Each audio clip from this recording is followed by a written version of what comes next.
الحمد لله وكفى وسلام على عباده الذين اصطفى أما بعد أعوذ بالله من الشيطان الرجيم بسم الله الرحمن الرحيم إن الصلاة تنهى عن الفحشاء والمنكر سبحان ربك رب العزة عما يصفون وسلام على المرسلين والحمد لله رب العالمين اللهم صل على سيدنا محمد وعلى آل سيدنا محمد وبارك وسلم إن الصلاة تنهى عن الفحشاء والمنكر بے شک نماز فحش کاموں سے اور برائی سے انسان کو روک دیتی ہے۔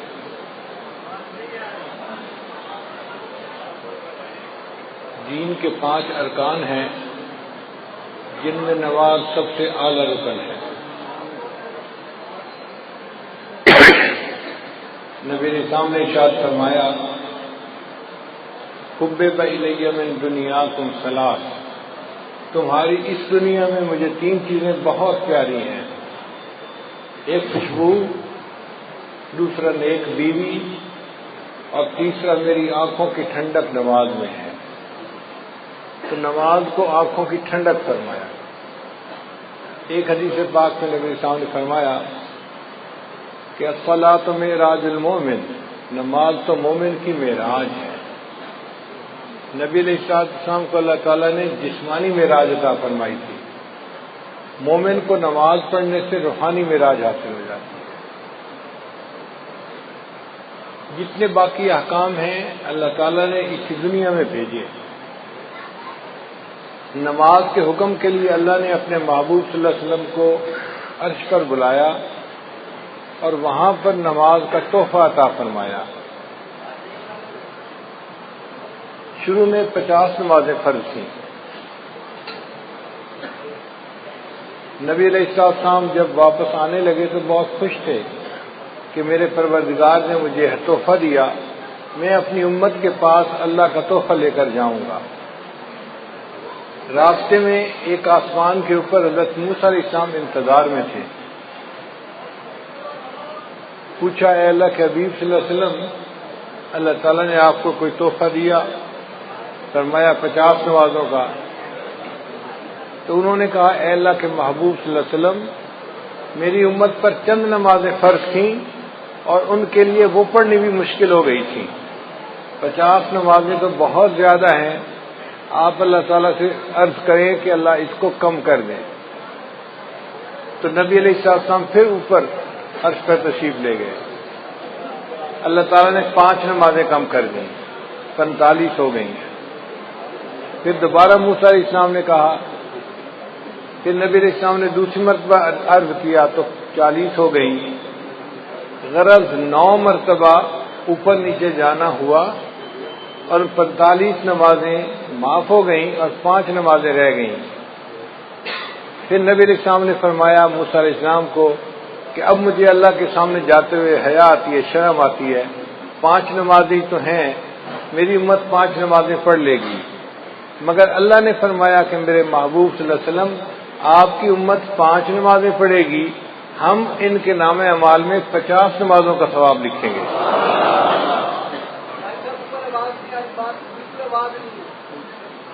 من جاء بالحسنۃ فلہ عشر امثالھا، اللہ تعالیٰ نے 10 گنا اجر دینے کا وعدہ فرمایا۔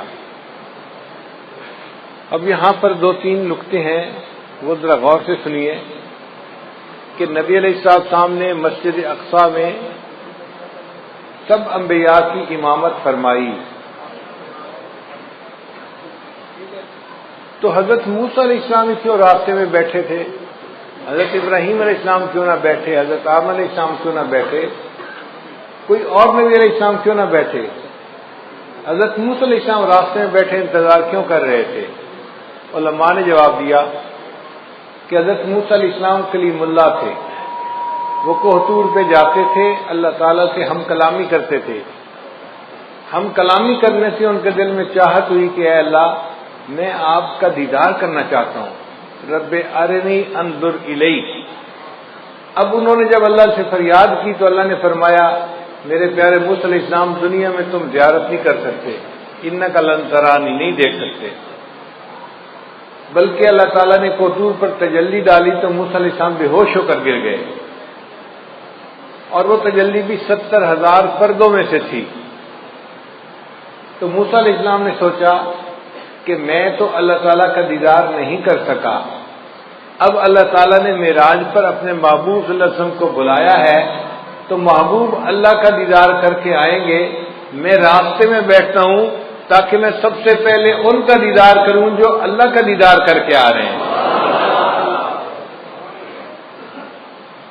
دوسرا نقطہ کہ اللہ تعالیٰ چاہتے تو 50 تو پہلی دفعہ ہی 45 کر دیتے، چلو 5 رہ گئی، 45 معاف۔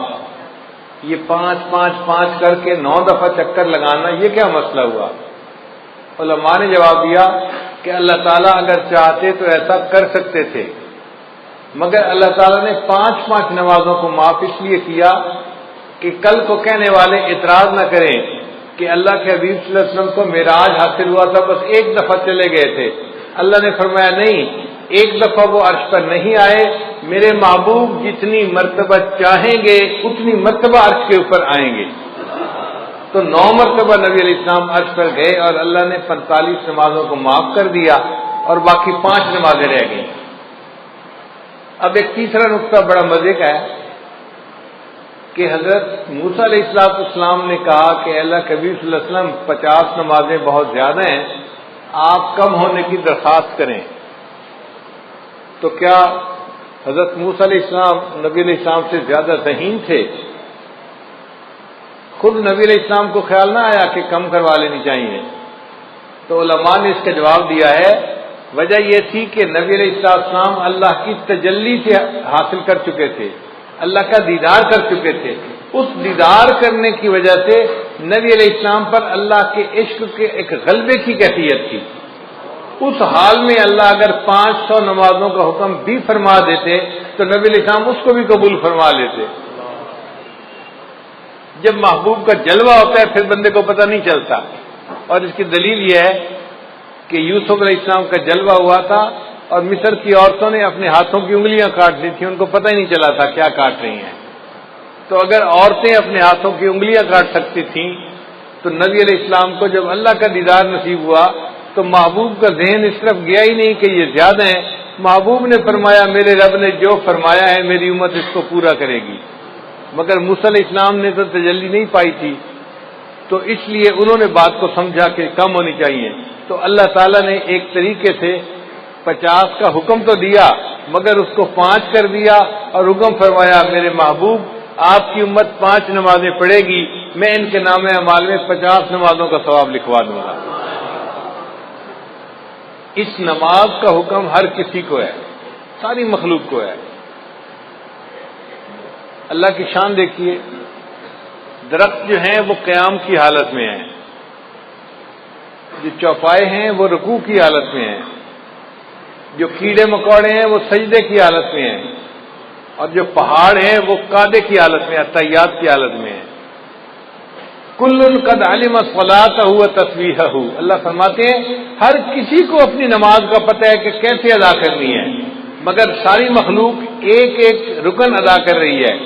انسان کو اللہ نے یہ شان عطا فرمائی، وہ تمام ارکان کا مجموعہ پوری نماز ادا کرتا ہے۔ حدیث پاک میں آتا ہے عرش پہ فرشتے ہیں وہ بھی نماز ادا کرتے ہیں، جو قیام میں ہے وہ ساری زندگی قیام میں رہے گا، رکوع نہیں کر سکے گا، جو رکوع میں ہے ساری زندگی رکوع میں رہے گا، سجدے میں نہیں جائے گا، جو سجدے میں ہے ساری زندگی سجدے میں رہے گا، اتحیات میں نہیں جائے گا، جو اتحیات میں ہے ساری زندگی اتحیات میں۔ تو فرشتے ایک ایک رکن پر عمل کرتے ہیں، اور اللہ نے انسان کو یہ شان عطا فرمائی، ان تمام ارکان کا مجموعہ پوری نماز تکبیر اولیٰ سے لے کے سلام پھیرنے تک انسان کو عطا فرما دی۔ اور اس نماز کا حکم بچے کو بچپن سے دے دیا جاتا ہے۔ آپ حیران ہوں گے کہ جی بچپن سے کیسے دے دیا جاتا ہے؟ بھئی دیکھیں، جب بچہ پیدا ہوتا ہے تو ایک کان میں اذان اور دوسرے میں اقامت، تو اذان میں کیا کہتے ہیں؟ حی علی الصلاۃ، حی علی الفلاح. تو نماز کے لیے بلایا نا بچے کو. تو اذان دینے کے کئی فوائد ہیں. ایک تو اللہ کا نام اس کے دماغ میں پہنچایا، بچے کے دماغ میں. دوسرا اس کو نماز کا حکم بھی فرمایا. اور تیسرا اس کو یہ بھی بتا دیا کہ اے بچے، تیری زندگی کی اذان بھی ہو چکی، اقامت بھی ہو چکی. اب جب نماز پڑھنے میں تھوڑا سا وقت باقی ہوتا ہے، اتنا تیری زندگی ہے، اس زندگی کو تو گزارے گا تو تیری نماز جنازہ کھڑی ہو جائے گی. اور حکم نماز اس کا بھی جو ہے نا وہ صراحت ہے. دیکھیے اللہ تعالیٰ نے حضرت عیسیٰ علیہ السلام کو فرمایا تھا کہ آپ اپنی والدہ کی گواہی دیں. تو عیسیٰ علیہ السلام نے کہا تھا انی عبد اللہ آتانی الکتاب وجعلنی نبیا وجعلنی مبارکن اینما کنت واوصانی بالصلاۃ والزکاۃ. تو دیکھو بچہ ہے، کہہ رہا ہے کہ اللہ نے مجھے حکم دیا نماز کا. تو بچپن میں ہی گویا نماز کا حکم مل جاتا ہے بچے کو. پڑھنی تو ہوتی ہے جب وہ بالغ ہوگا، فرض اس وقت ہوگی، حکم پہلے سے دے دیا جاتا ہے. اس کی اہمیت کی وجہ سے یہ نماز اتنی اہم ہے. یہ ایسے ہی ہے، بچہ چھوٹا ہوتا ہے، ماں باپ بچپن میں کہہ دیتے ہیں بیٹا ہم نے تجھے حافظ بنانا ہے، ہم نے تجھے عالم بنانا ہے، تجھے انجینئر بنانا ہے، ڈاکٹر بنانا ہے، ہم نے تجھے پائلٹ بنانا ہے. اب وہ چھوٹا سا بچہ ہے لیکن پائلٹ بننے کے لیے اس کو اسی وقت سے کہنا شروع کر دیتے ہیں، اہمیت کی وجہ سے. اسی طرح نماز کے لیے بچپن میں کہہ دیا گیا، اگرچہ نماز فرض تو ہونی تھی جب اس نے جوان ہونا تھا. صلاۃ عربی کا لفظ ہے اور اس کے جو حروف اصلی ہیں وہ 3 ہیں، صاد، لام اور الف. صلاۃ. اور جس لفظ کے یہ حروف ہوں اس کے 3 معنی ہوتے ہیں. ایک ہوتا ہے دعا کرنا، دوسرا ہوتا ہے تعظیم کرنا اور تیسرا ہوتا ہے ٹیڑھے پن کو ٹھیک کرنا. تو نماز میں یہ تینوں صفات پائی جاتی ہیں. نماز میں تعظیم الہی بھی ہے. آپ دیکھیں تعظیم کے 4 طریقے ہوتے ہیں. کسی کو دیکھ کے ادب سے کھڑا ہو جائے، کسی کو دیکھ کے اس کے سامنے جھک جائے، کسی کو دیکھ کے اس کے پاؤں کے اوپر جو ہے وہ جا پڑے، یا کسی کو دیکھے تو اٹھ کے بیٹھ جائے. تو 4 طریقے تھے، اللہ نے نماز میں چاروں طریقے مکمل کر دیے. تو نماز میں تعظیم بدرجہ اتم موجود ہے. دوسرا ہوتا ہے کہ دعا کرنا. نماز میں دعا موجود ہے. ہم پڑھتے ہیں رب اجعلنی مقیم الصلاۃ ومن ذریتی، یہ دعا ہے جو ہم نماز میں مانگ رہے ہوتے ہیں. اور تیسرا معنی ہے ٹیڑھے پن کو ٹھیک کرنا. تو جیسے آگ کے ذریعے سے بانس اگر ٹیڑھا ہو تو اس کو سیدھا کر لیا جاتا ہے، اسی طرح نماز بھی اپنے نور کی گرمی سے انسان کے ٹیڑھے اخلاق کو ٹھیک کر دیتی ہے، انسان کو نیک بنا دیتی ہے.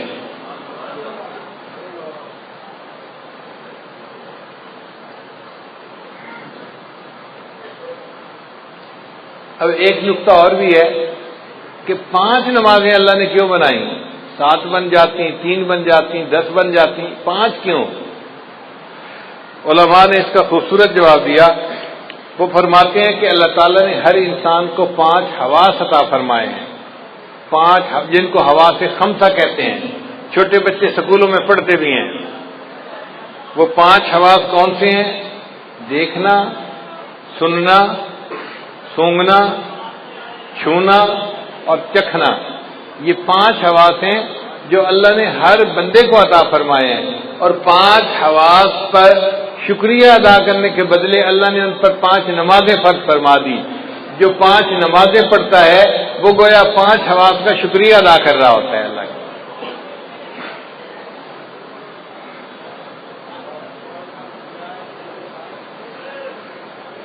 بعض علماء نے کہا کہ 5 نعمتیں بنیادی ہیں: کھانا، پینا، کپڑا، مکان، بیوی. اب یہ ہر بندے کو ان کی ضرورت ہوتی ہے. تو اللہ نے 5 نمازیں اس لیے فرض ادا فرمائی کہ میرے بندے 5 نمازیں پڑھنے سے تم 5 نعمتوں کا شکر ادا کرنے والے بن جاؤ گے.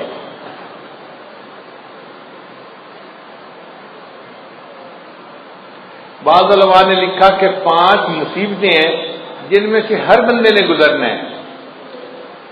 ایک ہے موت، دوسری ہے قبر، تیسرا ہے حشر، چوتھا ہے پل صراط اور 5واں ہے میزان. یہ 5 ایسی مصیبتیں ہیں کہ جن میں سے ہر بندے کو گزرنا ہی ہے، چاہے نیک ہو یا بد ہو. اللہ نے 5 نمازیں فرض فرمائی. جو میرا بندہ 5 نمازیں پڑھے گا میں ان کو ان 5 مصیبتوں میں سے آسانی کے ساتھ گزار دوں گا.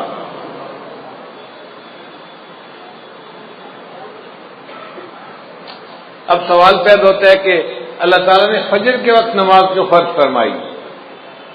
تو علماء نے جواب دیا کہ حضرت آدم علیہ السلام کو اللہ نے رات کے وقت اتارا تھا زمین پر، تو وہ بڑا اللہ کے سامنے روئے، دعائیں مانگی. جب صبح کی روشنی ہوئی تو انہوں نے شکرانے کی نماز پڑھی. تو حضرت آدم علیہ السلام کے شکرانے کی نماز کی وجہ سے اللہ نے امت کو فجر کی نماز عطا فرمائی کہ تم بھی اپنے والد اکبر کی طرح سے اپنے اعمال کا شکریہ ادا کرنے والے بن جاؤ گے. پھر دوسرا، جنت میں جو اللہ تعالیٰ کا دیدار ہوگا وہ صبح کا وقت ہوگا، جیسے طلوع ہونے سے پہلے کا وقت ہوتا ہے نا، اس طرح کا وقت ہوگا. تو اللہ تعالیٰ نے فرمایا میرے بندو تم دنیا میں فجر کی نماز پڑھو گے تو اس کے بدلے تمہیں میں جنت میں اپنا دیدار عطا فرما دوں گا. پھر حضرت یوسف علیہ السلام نے بھی شکرانے کے نوافل پڑھے تھے. بھائیوں نے جب ان کو کنویں میں ڈال دیا تھا تو کنواں تھا اور یوسف علیہ السلام بچے تھے. اب کنویں کی تنہائی بھی تھی، اوپر سے رات کا اندھیرا بھی آ گیا، تو یوسف علیہ السلام بڑے غمزدہ تھے. ایک تو بھائیوں نے زیادتی کی اور دوسرا تنہائی تھی اور اندھیرا تھا، اور وہ سمجھ رہے تھے کہ شاید اب مجھے باقی زندگی اندھیرے میں ہی گزارنی پڑے گی. جب تہجد کا وقت ہوا تو یوسف علیہ السلام بڑے پریشان تھے. حدیث پاک میں آتا ہے انہوں نے اس وقت دعا مانگی، اے اللہ میری پریشانی کو بھی دور کر دے اور جو بھی پریشان بندہ ہے دنیا میں اس کی بھی پریشانی کو دور کر دے. اللہ تعالیٰ نے یوسف علیہ السلام کی دعا کو ایسے قبول کیا کہ وہ رات کا ایسا وقت ہوتا ہے ہر پریشان بندے کی پریشانی ختم ہو جاتی ہے. آپ دیکھیں کوئی بندہ فوت ہو گیا، گھر کے سارے لوگ پریشان ہیں، سارا دن روئیں گے، رات بھر روتے رہیں گے. آپ دیکھیں گے تہجد کے وقت ان کو بھی نیند آ جائے گی، وہ بھی پرسکون ہو جائیں گے. کسی بندے کی بیماری ہو تو آپ دیکھیں کہ تہجد کے وقت ہسپتال میں مریضوں کی حالت پرسکون ہو جاتی ہے. تو ہر بندے کی پریشانی تہجد کے وقت میں اللہ کم کر دیتے ہیں. یہ یوسف علیہ السلام کی دعا قبول ہوئی، اللہ نے ہر پریشان کی پریشانی کو دور فرما دیا. پھر جب صبح کی روشنی ہونے لگی، طلوع ہونے کا وقت ہوا، تو یوسف علیہ السلام نے شکرانے کے نفل پڑے تھے کہ چلو اندھیرے سے تو جان چھوٹی، مجھے پتہ تو چلا نہ کہ یہ روشنی کا وقت آ گیا ہے. اب ان کے اس شکریہ کے نماز پڑھنے کو اللہ تعالیٰ نے امت مسلمہ کے لیے بھی پسند فرمایا کہ تم بھی یوسف علیہ السلام کی طرح اس وقت اگر فجر کی نماز پڑھو گے تم بھی اللہ کی نعمتوں کا شکر ادا کرنے والے بن جاؤ گے.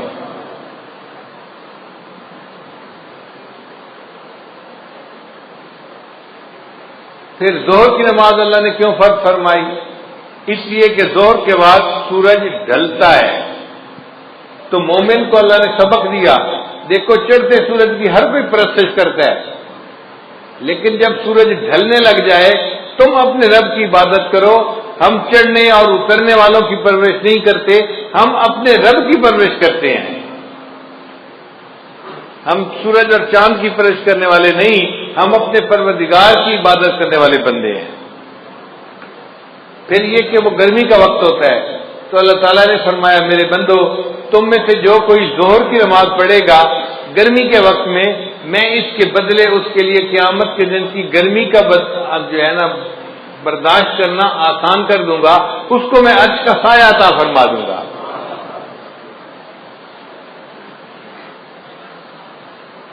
پھر عصر کا وقت وہ وقت ہے کہ جب آدم علیہ السلام نے جنت میں گندم کا دانہ کھایا تھا، تو چونکہ ایک بھول ہو گئی تھی تو اللہ تعالیٰ نے اس وقت نماز کو فرض فرما دیا کہ بندو تم بھی نماز پڑھو، تمہارے جد امجد سے بھول ہو گئی تھی، میں نے اس کو معاف کر دیا تھا، اب تم عصر کی نماز پڑھو گے، تم سے زندگی میں جو کوئی بھول چوک ہوگی میں اس کو بھی معاف فرما دوں گا۔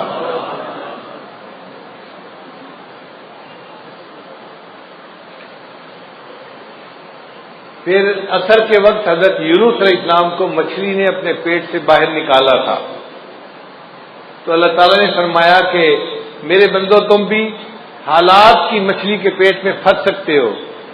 مثال کے طور پہ کوئی قرضے کے اندر پھنسا ہوا ہے، ادا نہیں ہو رہا، کسی کا کاروبار بند ہے، چلتا نہیں، کوئی بیماری کی مصیبت میں پھنسا ہوا ہے، بیماری دور نہیں ہوتی، کوئی بچی گھر بیٹھی ہے، رشتہ نہیں آتا، وہ حالات کی مچھلی کے پیٹ میں پھنسی ہوئی ہے۔ اب اس مچھلی کے پیٹ سے کیسے نکلے؟ عصر کی نماز پڑھو گے، اللہ تعالیٰ تمہیں ان مصیبتوں کی مچھلی کے پیٹ سے نکال دیں گے، مسئلوں کو حل کر دیں گے۔ پھر قبر میں جو میت سے سوال جواب ہوتا ہے تو اس وقت عصر کا وقت ہوتا ہے، تو عصر کی نماز اس لیے قائم فرمائی کہ جو بندہ عصر کی نماز دنیا میں پڑھے گا اس کے لیے قبر میں سوال و جواب کا دینا اللہ آسان فرما دیں گے۔ مغرب کی نماز اللہ نے کیوں فرض فرمائی؟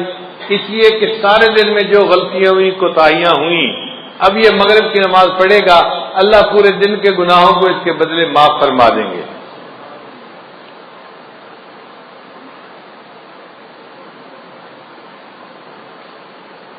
حضرت آدم علیہ السلام کی توبہ اللہ نے مغرب کے وقت قبول فرمائی تھی،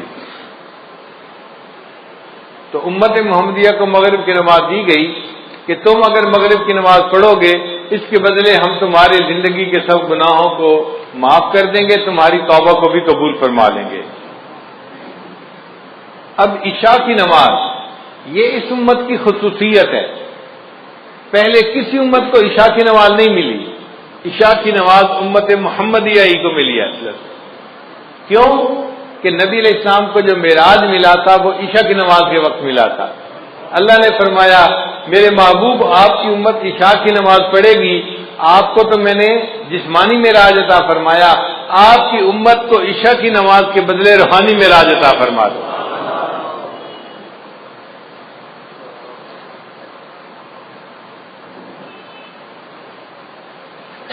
ایک سوال ذہن میں یہ پیدا ہوتا ہے کہ نماز میں رکعتیں 2 ہوتی ہیں، 3 ہوتی ہیں یا 4 ہوتی ہیں؟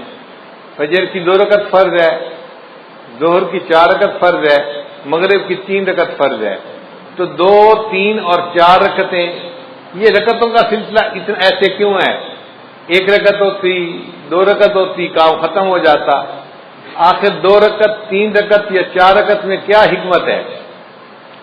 قرآن مجید کی آیت ہے، اللہ نے فرشتوں کو بنایا جاعل الملائکۃ رسلا اولی اجنحۃ مثنی و ثلاث و رباع، اللہ نے فرشتوں کو پیدا کیا، بعض فرشتوں کے 2 پر ہیں، بعض کے 3 اور بعض کے 4۔ اللہ نے فرمایا کہ میرے محبوب صلی اللہ علیہ وسلم فرشتوں کو میں نے پرواز عطا کی 2 پروں سے، 3 پروں سے، 4 پروں سے، اب آپ کی امت نماز پڑھے گی، رکعتیں 2 ہوں گی، 3 ہوں گی، 4 ہوں گی، جیسے فرشتوں کو روحانی ترقی میں نے عطا فرمائی، آپ کی امت کو ان فرائض کی رکعتیں پڑھنے پر میں روحانی ترقی عطا فرما دوں گا۔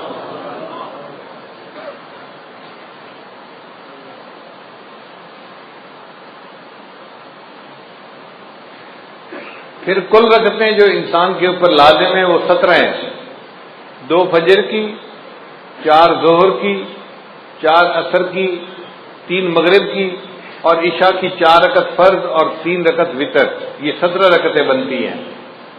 تو 17 رکعتیں کیوں دی گئی؟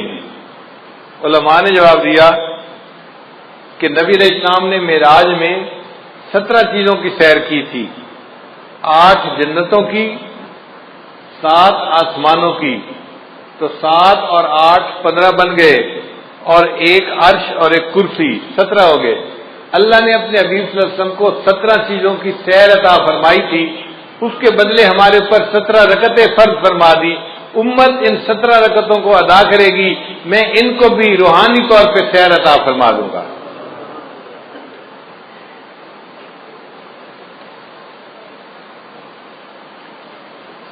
نماز معراج کیوں ہے اور عبادت معراج کیوں نہ بنی؟ اس لیے کہ نماز میں مومن اپنا سر سجدے میں اتنا جھکاتا ہے کہ انتہا ہو جاتی ہے.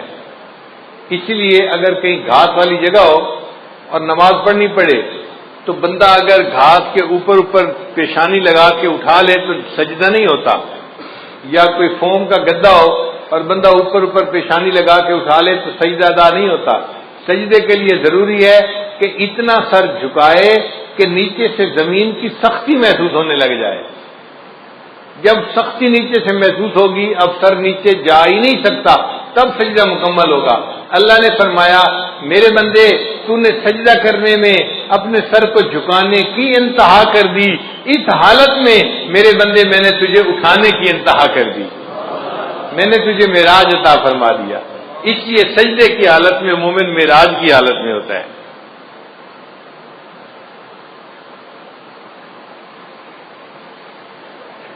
اب ایک اہم سوال کہ نماز میں سورہ فاتحہ پڑھنی کیوں ضروری ہے؟ نبی اسلام نے ارشاد فرمایا ان الصلاۃ تنہا، نبی اسلام نے فرمایا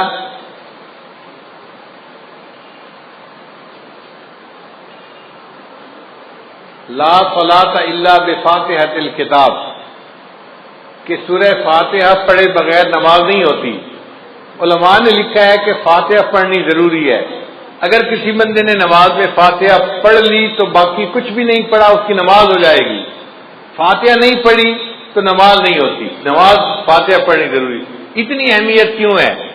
اس کی وجہ ہے وہ ذرا سمجھ لیجئے کہ اللہ تعالیٰ نے جتنی آسمانی کتابوں میں اپنے معارف کو اتارا، اس سب معارف کو اللہ نے قرآن مجید میں اتار دیا. پھر قرآن مجید میں اللہ نے جو کچھ نازل فرمایا اس کو اللہ نے سورہ بقرہ میں نازل کر دیا. پھر اللہ نے سورہ بقرہ میں جو کچھ نازل فرمایا اس کو سورہ فاتحہ میں نازل فرما دیا.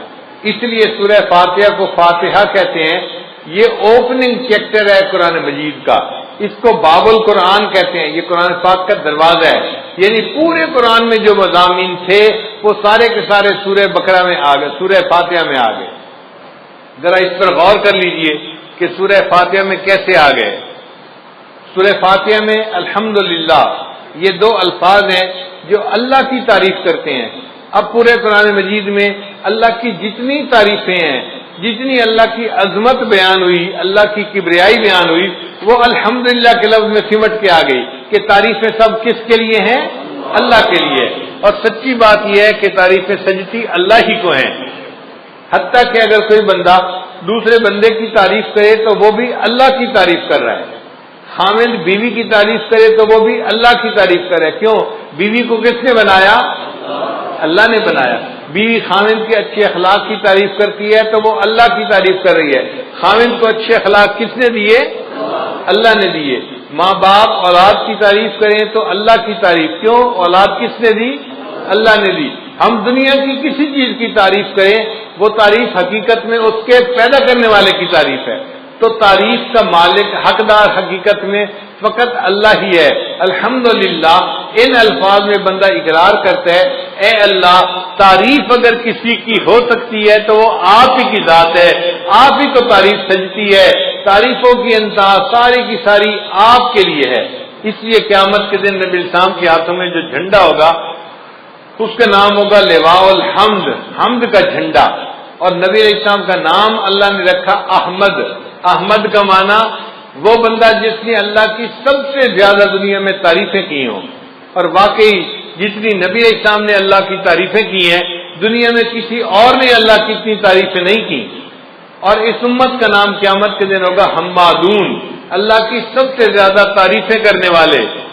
اور نبی علیہ السلام کو جنت میں جو گھر ملے گا، محل ملے گا، اس کا نام ہوگا بیت الحمد. تو اللہ تعالیٰ کے لیے سب حمد ہے. اس لیے فرشتے بھی کہیں گے وقیل الحمد للہ رب العالمین. تو سب تعریفیں کس کے لیے ہیں؟ تو الحمدللہ کے الفاظ نے اللہ تعالیٰ کی تمام تعریفوں کو اپنے اندر سمیٹ لیا. پھر آگے فرمایا رب العالمین، جو جہانوں کا رب ہے. رب کہتے ہیں آقا کو، مولا کو، پرورش دینے والے کو. جیسے ماں باپ بچے کی پرورش کرتے ہیں تو ماں باپ بیٹے کے رب ہوتے ہیں، مربی ہوتے ہیں۔ مالی پودے کی پرورش کرتا ہے، اس کو چھوٹے سے لے کے درخت تک جو ہے وہ لے جاتا ہے تو وہ اس کا مربی ہوتا ہے۔ اسی لیے یہ رب کی صفت پرورش دینے والے کی صفت ہے۔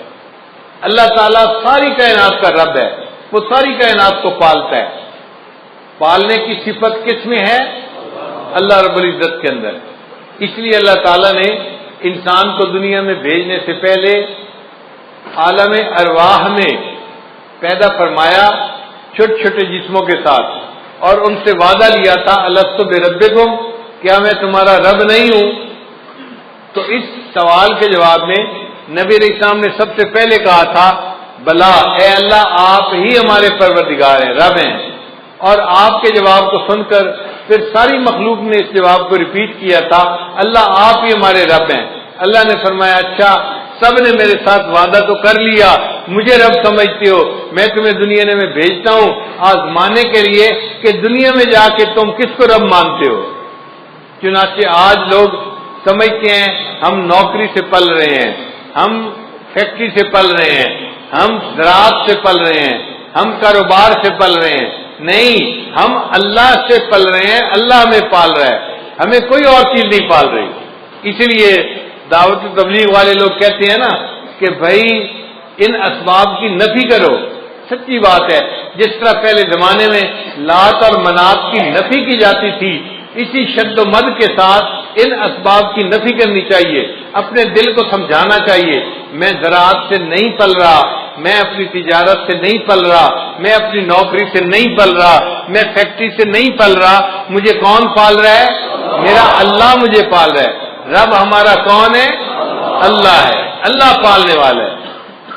تو نظر اللہ پہ رکھیں، اسباب پہ نظر نہ رکھیں۔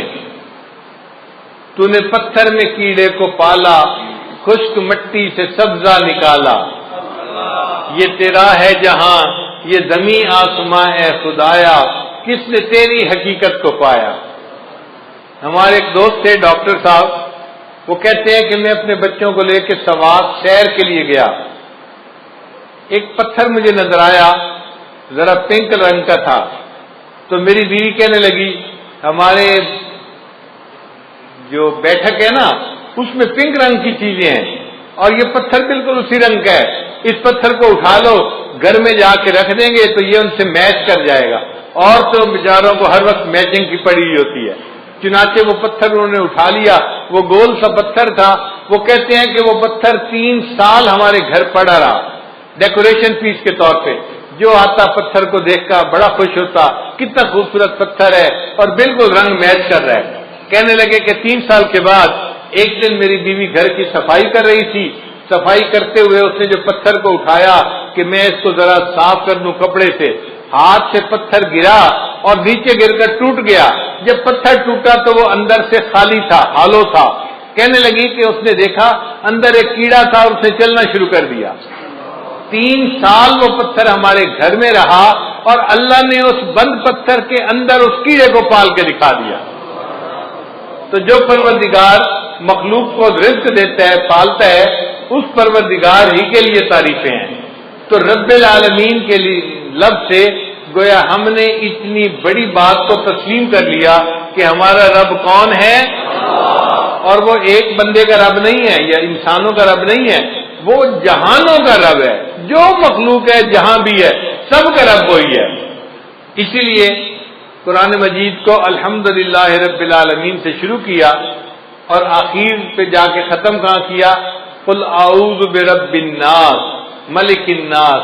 تو رب کے لفظ پہ جا کے قرآن مجید کو ختم بھی کیا۔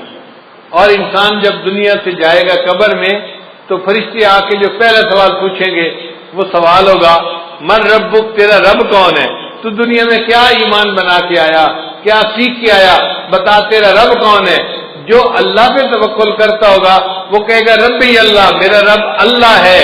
اور جس نے دنیا میں محنت کی ہوگی وہ کہے گا ہے ہاتھ لا ادری، مجھے نہیں پتا میرا رب کون ہے، پھر اس کی پٹائی ہوگی۔ اس لیے یہ رب کے سبق کو ہم نے اچھی طرح یاد کرنا ہے تاکہ قبر میں بھی سوال کا جواب دینا آسان ہو جائے۔ اور قیامت کے دن بھی انسان اپنے رب کے سامنے کھڑے ہوں گے. یوم یقوم الناس لرب العالمین، انسان اپنے رب کے سامنے کھڑے ہوں گے. تو رب العالمین کے لفظ نے اللہ کی ربوبیت کو کے مضمون کو اپنے اندر سمیٹ لیا. اب ربوبیت قاہرانہ بھی ہوتی ہے اور ربوبیت راحمانہ بھی ہوتی ہے.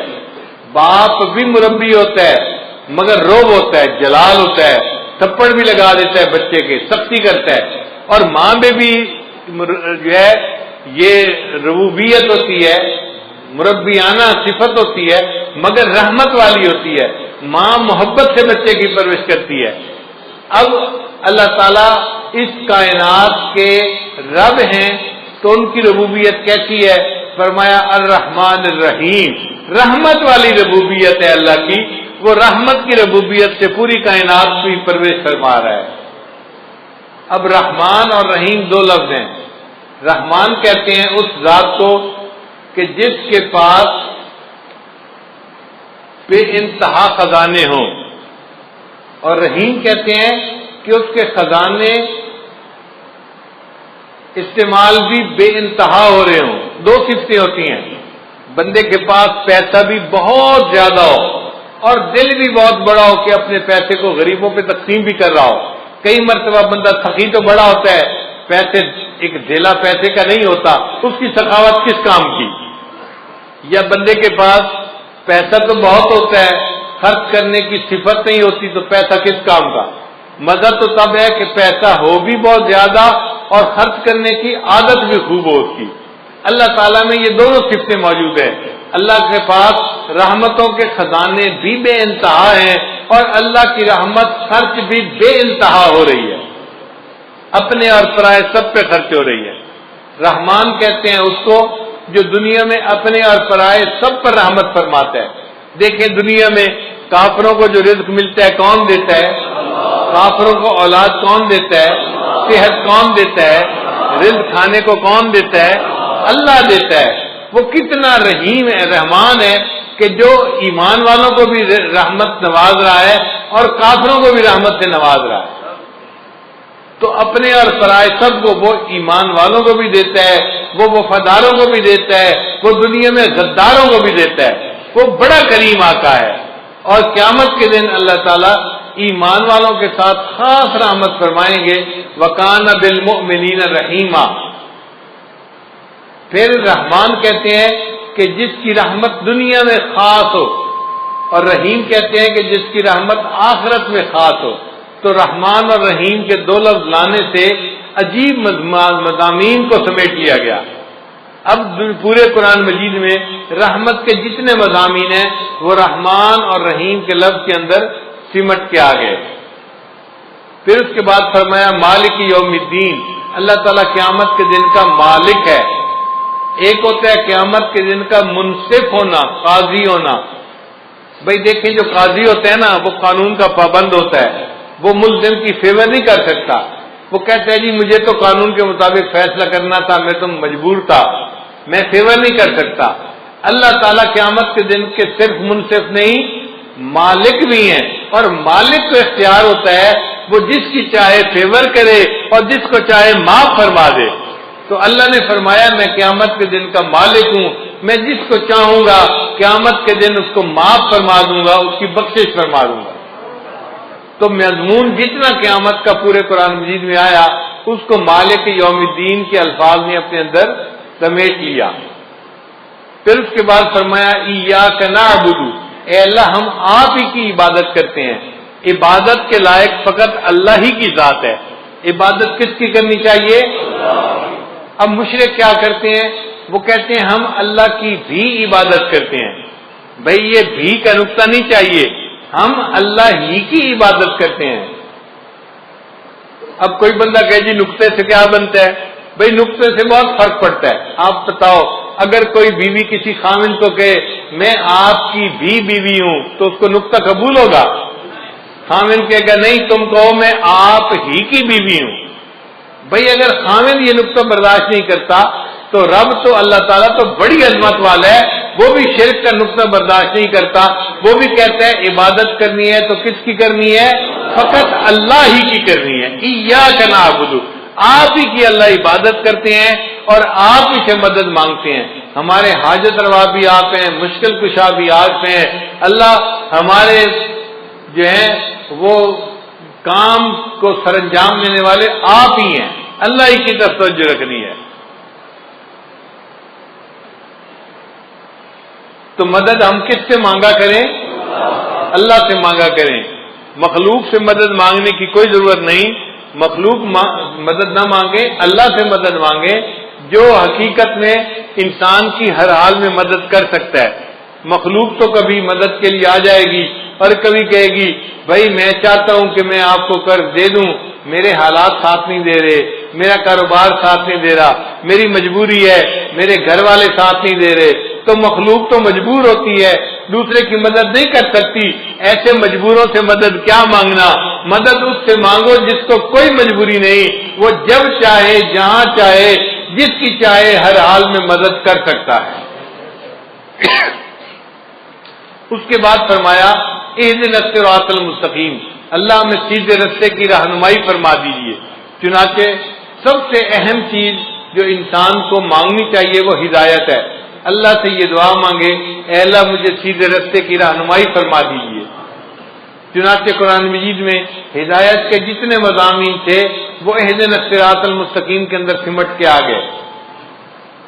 اب اللہ نے آگے بتا دیا کہ سیدھا راستہ کون سا ہے، تو یہ نہیں کہا کہ صراط القرآن والحدیث، قرآن اور حدیث کے راستے پہ چلنا وہ سیدھا راستہ ہے۔ اللہ نے فرمایا نہیں، صراط الذین انعمت علیہم، ان لوگوں کا راستہ جن پر اللہ تیرا انعام ہوا، وہ بندے جس راستے کے اوپر چلے ہم ان کے پیچھے چلیں گے، ان کی اقتداء کریں گے، ان کی پیروی کریں گے۔ تو نیک بندوں کی پیروی کرنے کو سیدھا راستہ بتایا گیا۔ اس لیے ہم جو اپنے بڑوں کی اقتداء کرتے ہیں حقیقت میں ہم اللہ کے نیک بندوں کی پیروی کر رہے ہوتے ہیں۔ اللہ وہ نیک بندے کون سے ہیں؟ اللہ نے فرمایا 4 ہیں، ان کی عبادت ان کی پیروی کرنا۔ کون سے؟ من النبیین والصدیقین والشہداء والصالحین، انبیاء، صدیقین، شہداء اور صالحین، ان 4 کی بات ماننا، ان کے راستے کے اوپر چلنا، تو سیدھے راستے پر چلنے والے بن جاؤ گے۔ تو 4 کی ماننا اور 4 کی مت ماننا۔ اللہ وہ 4 جن کی نہ مانے وہ کون سے ہیں؟ اللہ فرماتے ہیں غیر المغضوب علیہم ولا الضالین، وہ جن پر غضب ہوا اور جو راستے سے بھٹک گئے وہ 4 لوگ ہیں، ان کی نہ ماننا۔ اللہ 4 کی تفصیل کر دیجئے۔ اللہ فرماتے ہیں وہ ہیں یہود اور نصارہ اور مشرکین اور ملحدین، یہ 4 لوگ ہیں، ان کے راستے پہ بالکل نہیں جانا تم نے۔ تو 4 کی ماننی ہے، 4 کی نہیں ماننی۔ جن کی ماننی ہے وہ انعام یافتہ لوگ ہیں، انبیاء، صدیقین، شہداء اور صالحین، اور جن کی نہیں ماننی وہ ہیں یہود، نصارہ، مشرکین اور ملحدین۔ اللہ تعالی ہمیں ان 4 مغضوب علیہم لوگوں کے راستے پر قدم اٹھانے سے محفوظ فرمائے اور ہمیشہ اپنے انعام یافتہ بندوں کے راستے پہ چلنے کی اللہ ہمیں توفیق عطا فرمائے۔ اس لیے چونکہ پورے قرآن مجید کے مضامین کا خلاصہ سورہ بقرہ میں آ گیا، اللہ تعالیٰ نے سورہ بقرہ کا نماز میں پڑھنا لازم کر دیا، فرمایا لا صلاۃ الا بفاتحۃ الکتاب۔ اس لیے سورہ فاتحہ کا پڑھنا ضروری ہے۔ ہم جب نماز پڑھیں تو سورہ فاتحہ کے ایک ایک لفظ کے مضمون پر غور کریں اور سوچیں کہ اللہ نے کیا حکم دیا اور ہمیں اس کے مطابق اپنی زندگی کو بنانے کی ضرورت ہے۔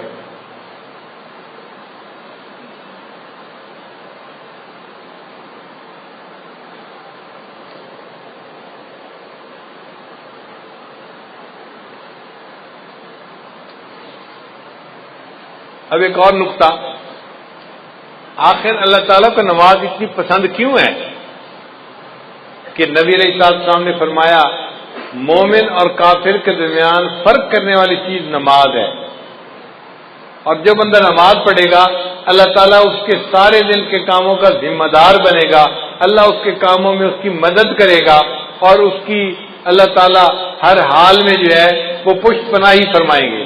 تو نماز آخر اتنی پسند کیوں ہے؟ اللہ کیوں خوش ہوتے ہیں؟ علماء نے اس کا جواب دیا کہ جب مومن نماز پڑھتا ہے تو اس سے شکل جو ہوتی ہے نا وہ احمد کے لفظ کی بنتی ہے۔ قیام میں ہماری حالت الف کی مانند ہوتی ہے، رکوع میں ہماری حالت ہا کی مانند ہوتی ہے، اور سجدے میں ہماری حالت میم کی مانند ہوتی ہے، اور اتحیات میں ہماری حالت دال کی مانند ہوتی ہے۔ اب سب ارکان کو جمع کرو تو کون سا لفظ بنا؟ احمد کا لفظ بنا، اور احمد اللہ کے محبوب کا نام ہے۔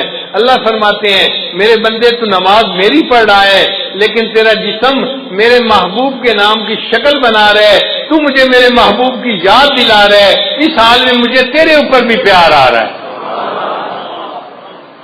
تجھ سے بھی مجھے محبت ہو گئی۔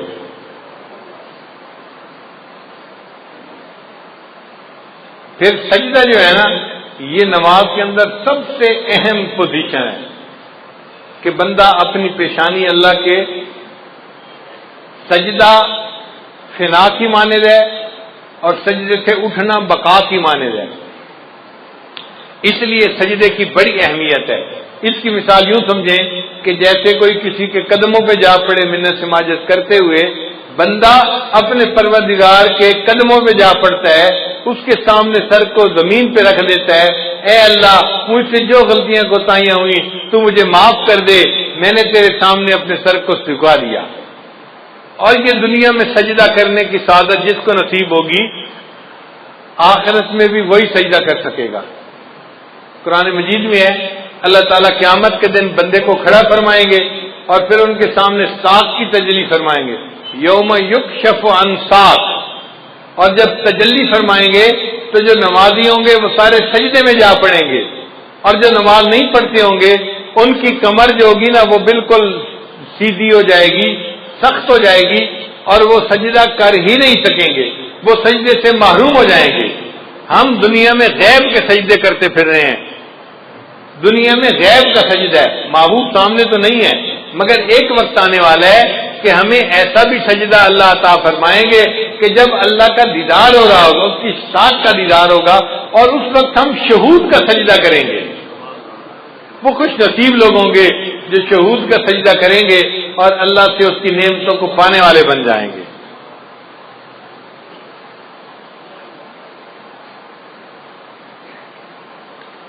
اس لیے قرآن مجید میں ہے کہ جو لوگ جہنم میں جائیں گے ان سے فرشتے پوچھیں گے اور تمہیں جہنم سے بچانے والا کوئی نہیں تھا، تم کیا کرتے تھے جو جہنم میں آ گئے؟ تو وہ کہیں گے لم نکو من المصلین، ہم نمازی نہیں تھے، ہم بے نمازی تھے، اس لیے ہمیں جہنم میں بھیجا گیا۔ تو جہنم میں جانے کی جو بڑی وجہ ہوگی وہ بے نمازی ہونا ہے، اس لیے ہمیں نماز کی پابندی کرنی چاہیے اور نماز کو بہت اہتمام کے ساتھ پڑھنا چاہیے۔ عورتیں نماز میں سستی کرتی ہیں، گھر کے کاموں کی وجہ سے نمازیں قضا کر بیٹھتی ہیں، یہ بہت بڑی کوتاہی ہے، اس سے بچنے کی ضرورت ہے۔ اور ایک نقطہ یاد کر لیجئے کہ اگر نماز پڑھنا اور یا کوئی کام کرنا دو آپشن سامنے آئیں تو ہمیشہ نماز پہلے پڑھیں، کام کو پیچھے چھوڑیں۔ لوگوں کی عادت ہوتی ہے اور جی یہ کام کر لیتے ہیں پھر نماز پڑھ لیں گے، نہ نہ نہ، یہ بڑی غلطی ہے۔ پہلے نماز پڑھیں پھر کام کریں۔ عورتیں یہی تو کہتی ہیں میں مہمانوں کو چائے دے دوں پھر نماز پڑھ لیتی ہوں، اور مہمانوں کو چائے دیتے دیتے نماز قضا ہو جاتی ہے۔ میں یہ کام کر لوں پھر نماز پڑھ لوں گی، اور اس کام کے کرتے کرتے نماز قضا ہو جاتی ہے۔ تو عورتیں یہ بات توجہ سے سنیں، جب نماز اور کسی کام کے درمیان چوائس آئے تو کس کو چوز کرنا چاہیے؟ نماز کو چوز کرنا چاہیے، نماز کو مقدم کرنا چاہیے۔ ہم نماز کو چوز کریں گے، اللہ اس کے بدلے دنیا کے کاموں میں ہماری مدد فرما دیں گے۔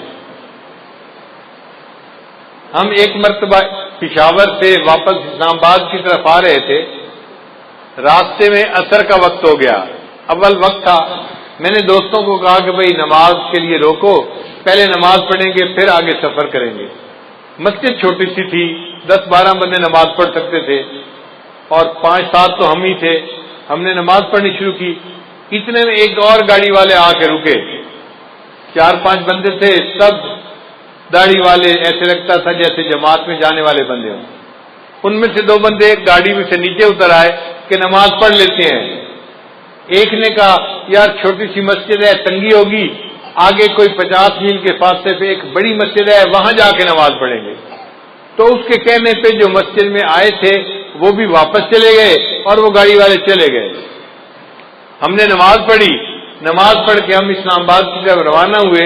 ہم 5 کلومیٹر آگے آئے تو ہمیں پتہ چلا کہ وہ جو کار میں چند لوگ بیٹھے ہوئے تھے ان کی گاڑی کا ایکسیڈنٹ ہوا تھا، کار بالکل تباہ ہو گئی تھی، اور کھڑے وہاں لوگوں نے بتایا کہ اس میں سے 2 بندے فوت ہو گئے تھے۔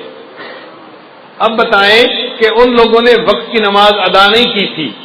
اگر چھوٹی مسجد میں نماز پڑھ لیتے اور پھر موت آتی تو وقت کی نماز ادا کر کے موت آتی، اب ان کو نماز پڑھے بغیر موت آ گئی۔ اس لیے جب نماز کا وقت آئے پہلے نماز پڑھیں، پھر باقی جو بھی کام ہے وہ کریں، اور اگر اس طرح کریں گے تو اللہ مدد کریں گے۔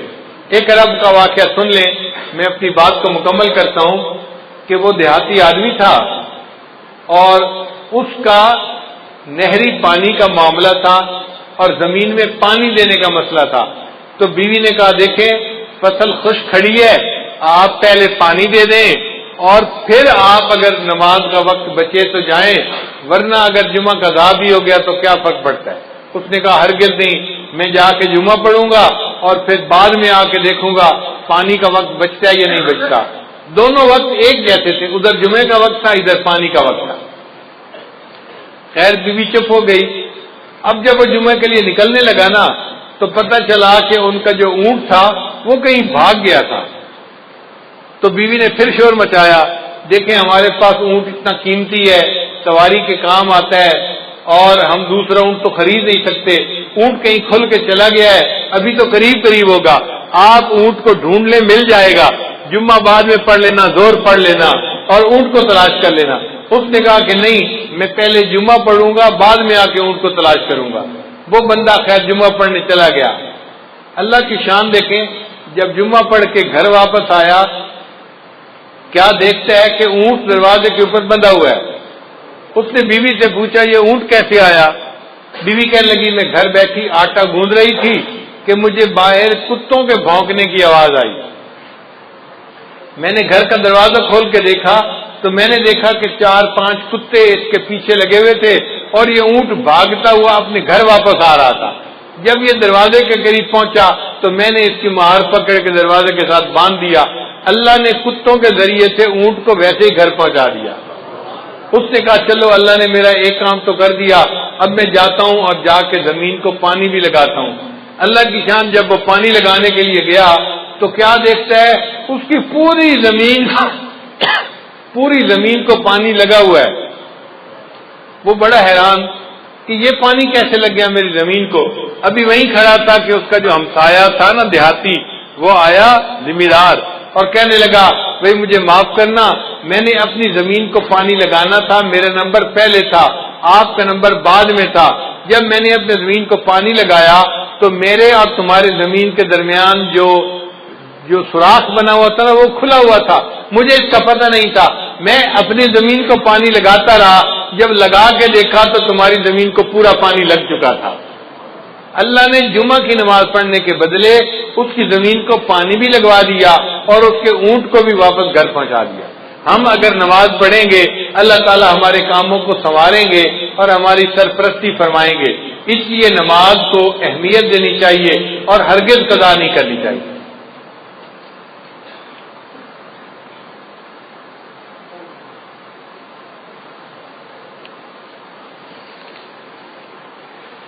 میری زندگی تو فراق ہے وہ ازل سے دل میں مکی سے ہی۔ اللہ تعالیٰ ازل سے ہے دل میں، مگر دنیا میں ہے تو فراق نہ۔ میری زندگی تو فراق ہے وہ ازل سے دل میں مکی سے ہی، وہ نگاہ شوق سے دور ہے رگ جاں سے لاکھ کری سے ہی۔ بندہ دعا مانگتا ہے اللہ ہمیں اپنے گھر کا دیدار عطا فرما، حج عمرے کی سعادت عطا فرما۔ کئی مرتبہ سعادت نہیں ملتی تو شاعر کہتا ہے